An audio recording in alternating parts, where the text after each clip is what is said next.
বিশ্বের প্রায় সব স্টেলথ ফাইটার জেট একক ইঞ্জিনের, কিছু ফাইটার জেট অবশ্য দুই ইঞ্জিনেরও রয়েছে। কিন্তু চীন তার নতুন ষষ্ঠ প্রজন্মের স্টেলথ ফাইটার জেটে 3টি ইঞ্জিন ব্যবহার করেছে।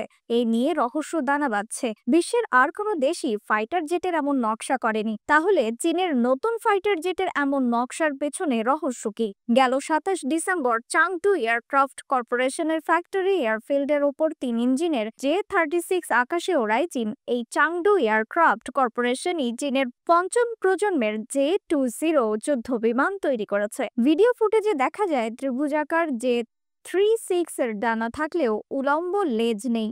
রাডারকে ফাঁকি দিতে সক্ষম যুদ্ধ বিমানটির ইঞ্জিনের জন্য রয়েছে 3টি নজল। সর্বশেষ প্রযুক্তির স্টেলথ কমব্যাট ড্রোনের ক্ষেত্রেও এমন নকশা দেখা যায়।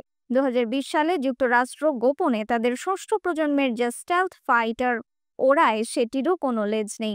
কিন্তু যুক্তরাষ্ট্র তাদের ফাইটার জেটে 3টি ইঞ্জিন ব্যবহার করেনি, কেননা জেনারেল ইলেকট্রিক এবং প্রাট অ্যান্ড উইটনির মতো মার্কিন প্রতিষ্ঠান খুব শক্তিশালী ইঞ্জিন তৈরি করে থাকে। Pratt and উইটনির F-135 engine F-35 যুদ্ধ বিমানকে অনায়াসে আকাশে ভাসিয়ে রাখে। আবার এই ইঞ্জিন আফটার বার্নার মোডে 20 টন পর্যন্ত থ্রাস্ট উৎপন্ন করে, অথচ চীনের তৈরি কোনো ইঞ্জিন এতটা থ্রাস্ট উৎপন্ন করতে সক্ষম নয়।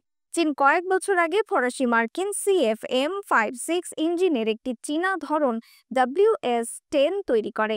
এই ইঞ্জিন সর্বোচ্চ 15 টন পর্যন্ত থ্রাস্ট উৎপন্ন করতে পারে। অবশ্য চীন এখন WS-10 এর চেয়ে উন্নততর WS-20 ইঞ্জিন তৈরি করতে চাইছে।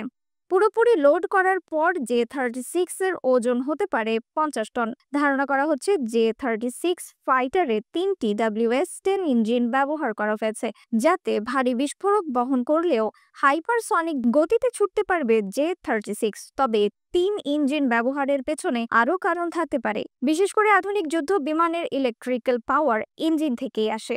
আবার রাডার সেন্সরের প্রচুর শক্তির প্রয়োজন হয়। এছাড়া directed energy weapon, high energy লেজারের মতো অস্ত্রেও প্রচুর শক্তি খরচ হয়। 3 ইঞ্জিন ব্যবহার করে J-36 যুদ্ধ বিমান অন্য ষষ্ঠ প্রজন্মের ফাইটার জেটের প্রচলিত নকশার ধারণা বদলে দিয়েছে। কারণ চীনা যুদ্ধ বিমান নির্মাতাদের ধারণা এই ফাইটার জেটের হয়তো অনেক শক্তি লাগে। 2টি WS-10 ইঞ্জিন দিয়ে হয়তো সেই শক্তি উৎপাদন সম্ভব নয়।